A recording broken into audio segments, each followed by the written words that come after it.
Hello, everyone. Thank you so much for being here today. Today, I want to talk about meditation.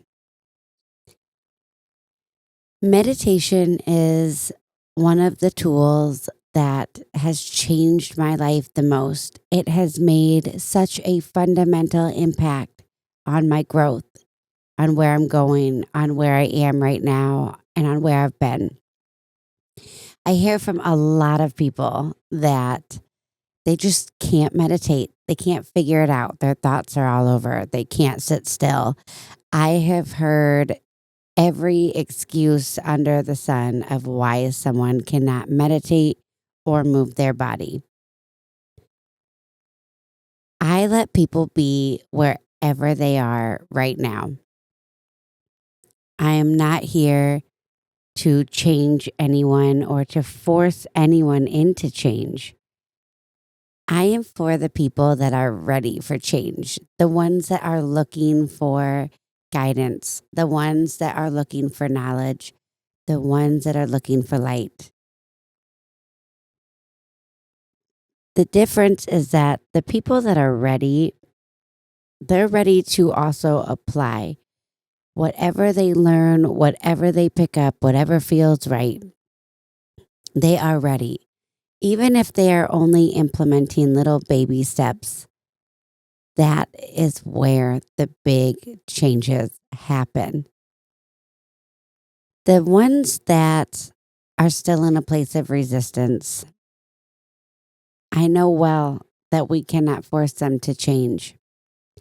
Marco and I would do this big back and forth in the beginning part of our relationship where we did the same thing to each other. One of us would be able to see where it was we were going, what we need to be implementing right now, while the other one was terrified, but had no awareness of how fearful we actually were. So we dug our heels in.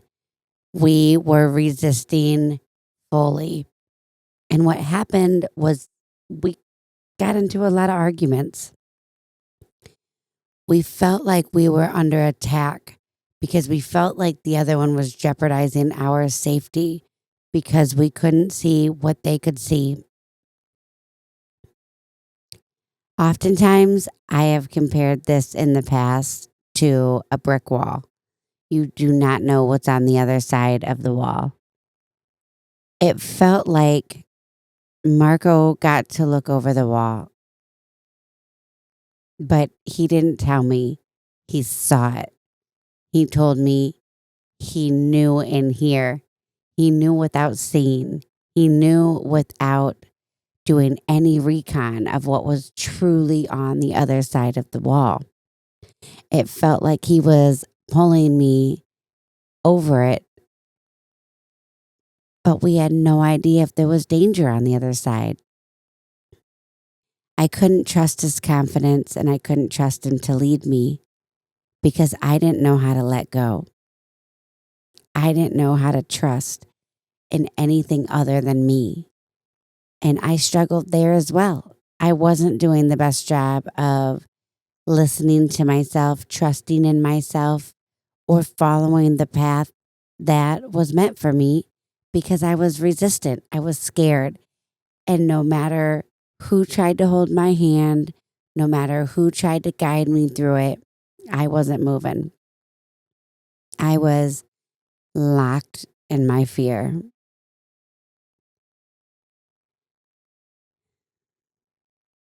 It's frustrating when we can see something so clearly on someone else, yet they won't listen or they won't do it or they won't see it. But the best and most hilarious part about that to me now with what I understand is that it was never about what we saw in the other person.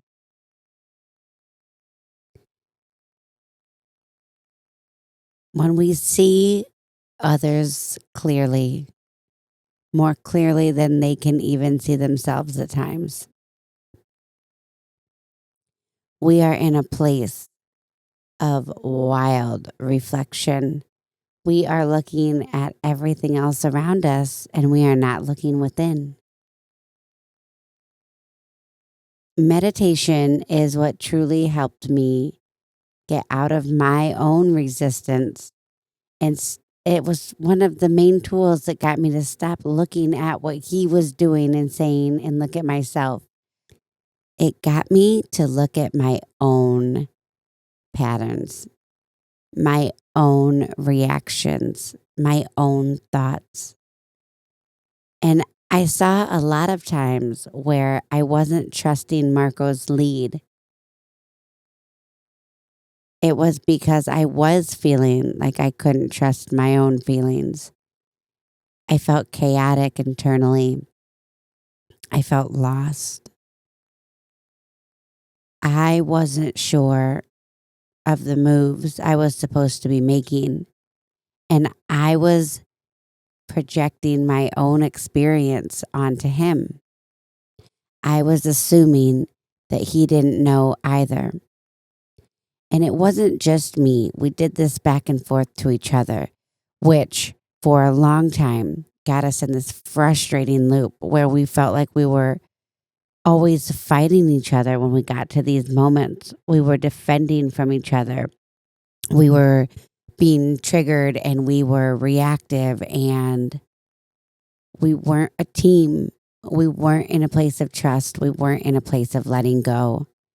We were in a place of war, of fear, of being gridlocked. We were resistant. We weren't ready. But no matter how unready we were, we always, always, always were able to remember just how much we love and respect and care for each other. We were always able to find our breath. And when we found our breath, we were able to find each other. We were able to let go of some of our resistance and let go just a little bit at a time. And the more patient we became with each other, the more we understood that the timing is everything and that nothing meant for us will miss us. The more we just kept building, knowing that the other one would eventually catch up. And in the really hard moments when we just wouldn't, we always knew how to get through to each other and say, just trust me, please. I've got this one. Whatever comes up from this, I just know we need to take this path. The more freely we were able to do that, the more freely we were able to learn to trust ourselves. And a big part of that came from the understanding that just because he's telling me he sees a beautiful beach on the other side of that wall, it doesn't mean it's a beautiful beach. There could be a lot of things that we did not see down that path. But that's the thing. Life isn't about choosing the most easy or beautiful path. It's about choosing the one that your soul calls you to the most. And sometimes I've learned firsthand, your soul is calling you to hard lessons. Your soul is calling you to the route that isn't as easy. Because your soul knows you make it out. You've got this. When we allow ourselves to stay and get stuck, we start creating loops, patterns, habits.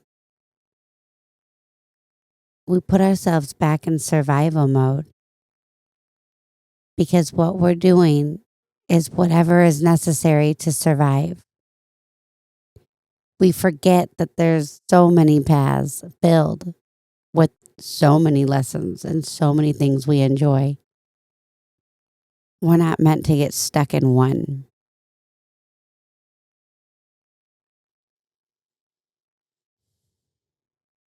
We learn there, we grow there, and then we move on. We leap back into the unknown. And when I started this journey, I could not do that.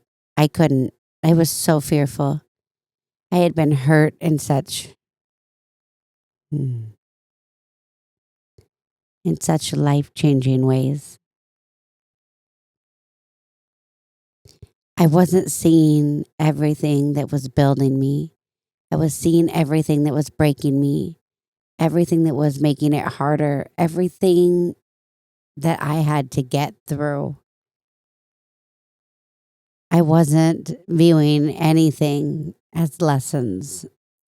I was viewing everything as happening to me, situations I didn't want to be in.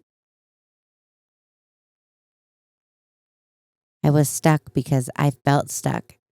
I thought I was stuck. I talked about being stuck. I acted like I was stuck. I reacted in frustration and anger because I was trapped. I was stuck and I couldn't get out. Meditation helped let me out. But first, meditation made me aware.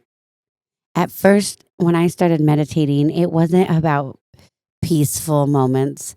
It wasn't about finding the answers or figuring it all out. For a long time, it was uncomfortable. It felt boring. My thought loops came to life in meditation, but I didn't want them coming to life. I wanted them to go away. I wanted to just lay there or sit there deep in meditation, peaceful and seeing my whole future unfold, the golden light that wrapped around my body, as everybody had talked about in these guided meditations. But no matter if I tried it guided, if I tried it on my own, if I took tips or advice, I found myself hating it. It all started when I started yoga.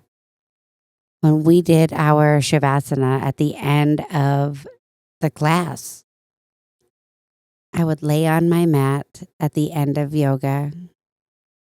Sometimes at the beginning of class, there would be extra time, and that was how I would try to use it, laying in Shavasana. And it was so uncomfortable being in my skin, being in my body. I didn't know how to just be. I didn't know how to be still. I didn't know how to just be.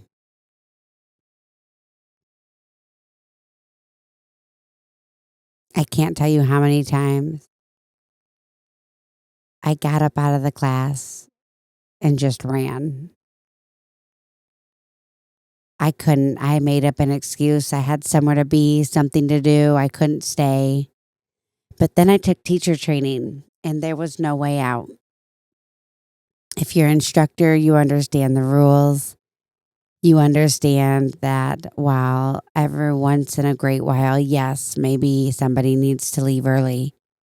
But if every single class somebody needs to get up out of there at the very end, they can't meditate. They're not comfortable in their home. They're not comfortable in their thoughts. That was me. But I made myself stay because I knew that that's how it would be viewed, that I couldn't do it, that something was out of alignment within. And I couldn't run away from that fact. So I had to just lay there and deal with it. It felt torturous. Oh, some of them went on for so long. And some days felt like they didn't go on long enough.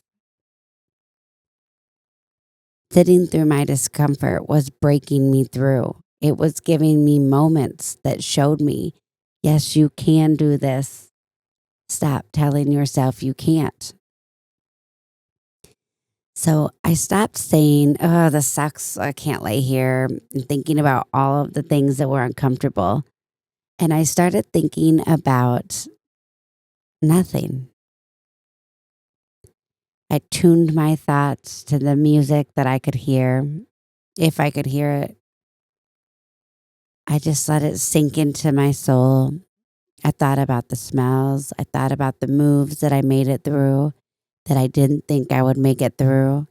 I thought about any progress that I made during the class. Where did I see it was easier to move, was easier to hold? Where did I see my strength? Where did I see my weaknesses? What I did was start reflecting on my journey thus far. I started allowing my thoughts to move away from the negative, and I started thinking about what was changing.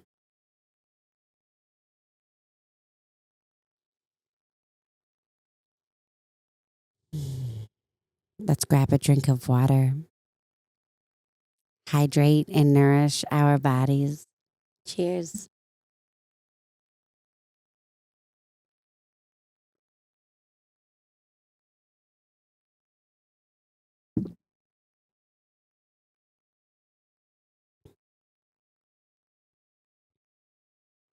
Once I started checking in,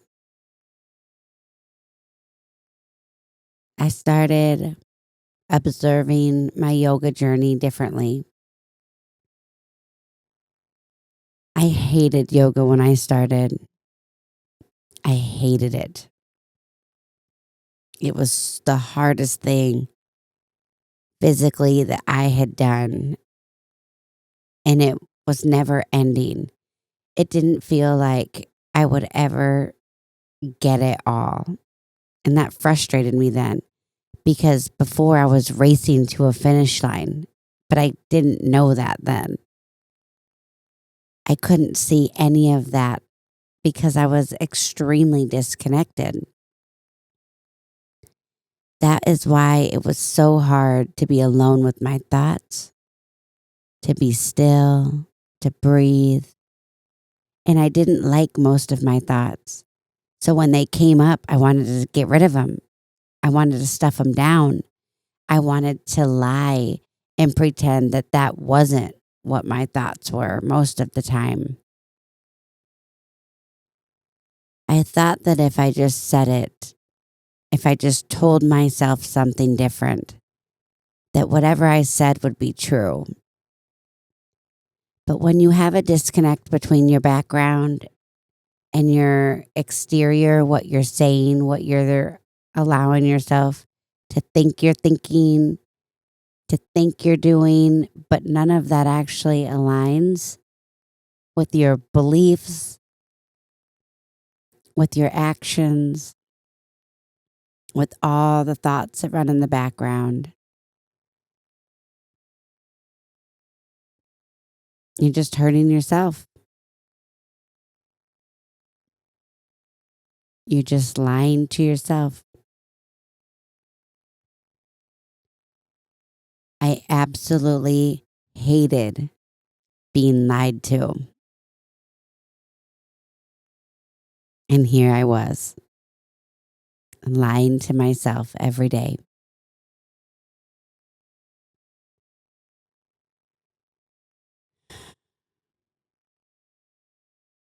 I started staying in Shavasana.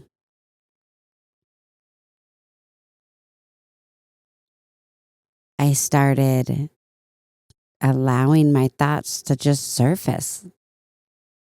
I just allowed myself to know myself better, more honestly. A lot of times it was just my to-do list running through my head. And then I would remind myself, I'm not anywhere I can do a to-do list right now. Sit down and think of your to-do list when you can be actionable. Right now, all that you're here to do is be with you. Be aware. What has been running in the background that is causing resistance? What thoughts am I thinking that I want to pretend that I'm not? Once I was able to let those things come to the surface, I was able to start loving myself differently. I was able to start loving myself for exactly who I was at that moment. I was able to friend myself. I loved myself unconditionally. It wasn't about beating myself up. It wasn't about bullying myself into thinking a different way. It was about understanding why I was choosing to think that way. It was understanding what beliefs I held that made me feel safe in choosing that reaction, those thoughts. What was I looking for? How was I using them as armor? And once I could understand the pattern, once I could understand the trigger, once I could understand the why, I didn't need to think about it so hard anymore. The answers started coming up naturally. The thoughts started presenting themselves easily. My inner world wasn't hiding from my exterior world any longer.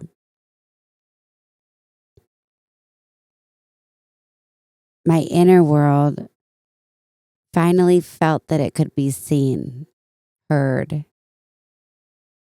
truly listened to, and comforted. My inner self was my inner child all along.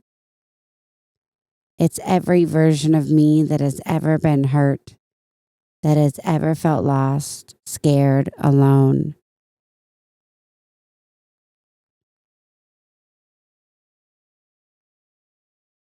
I wasn't healing. I was hurting. And all the reflections that I could see in my relationships, those little moments that I didn't love, my reactions, my thoughts, the way I was trying to control the situation or their actions. I did that to myself as well on a much larger scale. I had created a war within, and I was completely unaware of it. Once I was able to just sit with that information, I was able to see it all more clearly. I was able to let it go. Piece by piece, little parts just lifted off of me.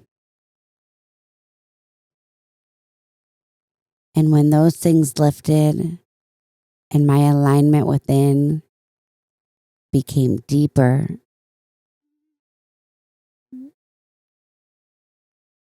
it all changed. My understanding broke me open, and the golden ray of light burst through.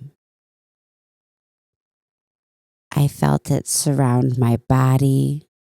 I felt it intertwine in my muscles and my bones.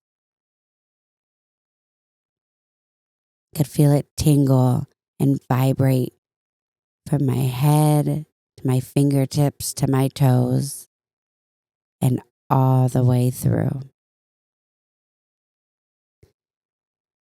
The center of my body felt like it broke open.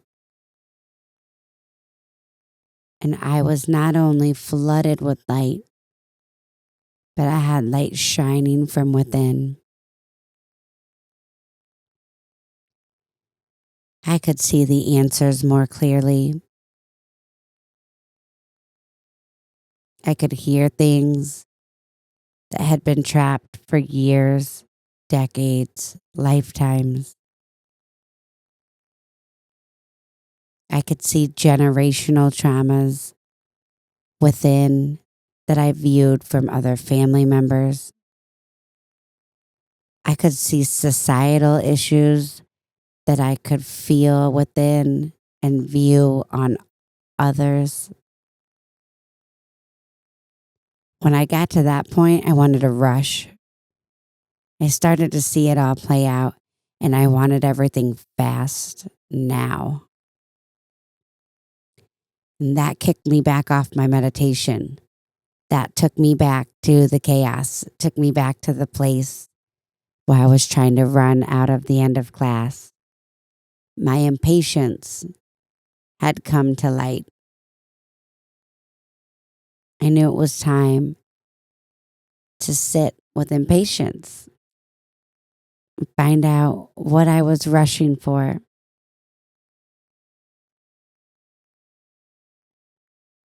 It opened my whole world.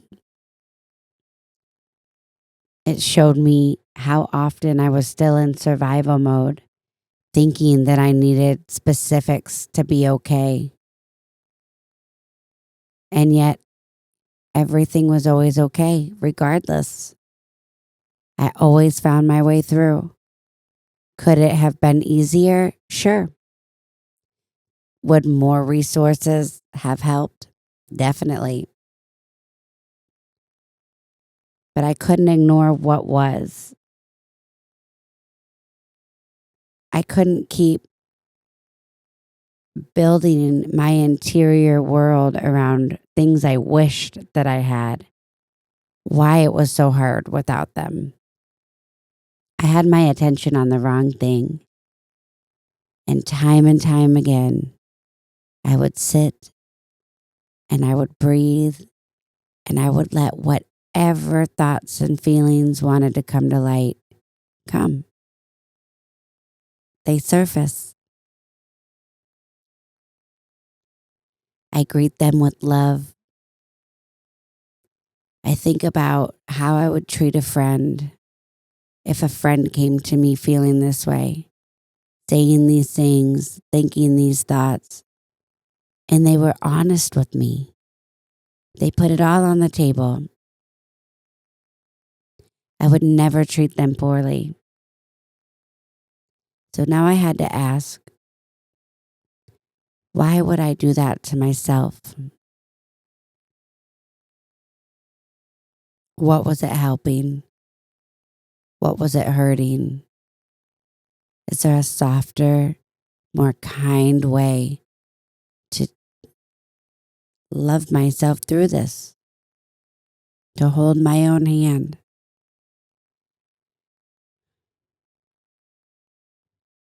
Is there a way to reroute this, to seal in a new thought pattern that is kind and compassionate to myself? I used my meditation time to observe all the areas in which I needed more love and more guidance. And instead of beating myself up for everything that I hadn't known previously,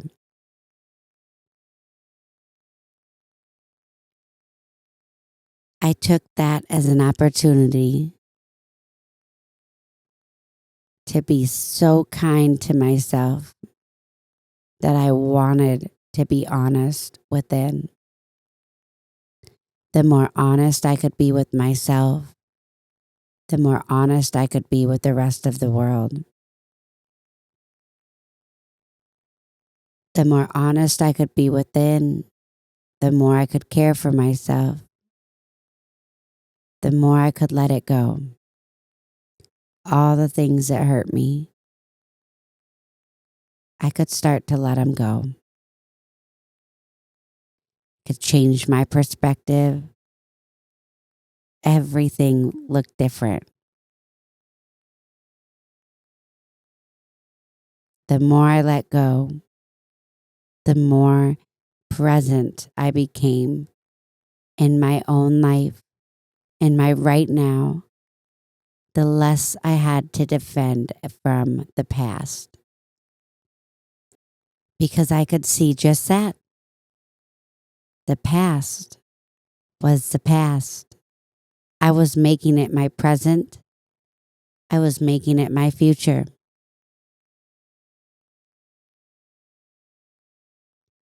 When we sit in the discomfort,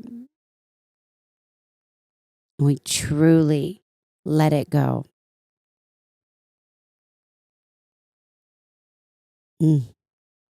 There's so much magic. Don't deny yourself the magic because it's uncomfortable.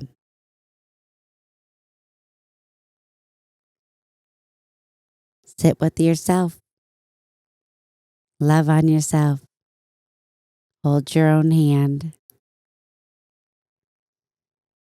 Treat yourself like the greatest friend you have ever had. Allow yourself honesty, radical transparency, no conditions, no triggers. Allow yourself a truly authentic human experience. When you learn how to do that within, you learn how to give that to others. You learn how to love more deeply. You learn how to let people have their own genuine experiences. The good, the bad, and everything in between. You learn how to learn from them, how to grow with them. You learn how to let go of control, negativity, survival. You learn how to shift into your thriving, best, most vibey, connected, loving self.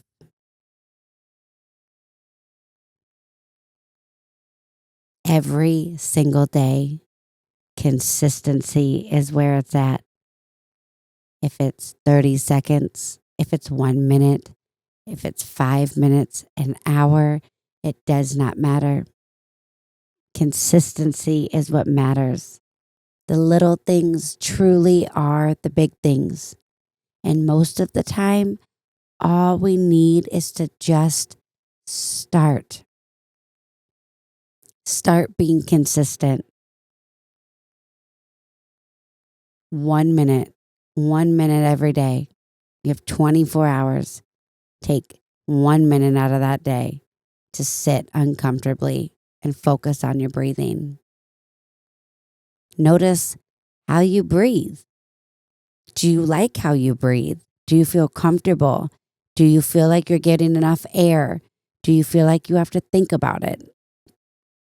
Do you breathe in your chest, in your belly? Are you tense? That's where you start. You start right at the foundation and observe.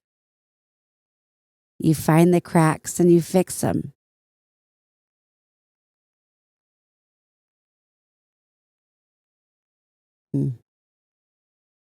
We're sprucing ourselves up. Let's make it fun. Let's enjoy it. Let's check in, being present. It's incredible. No more denying yourself of that. Breathe.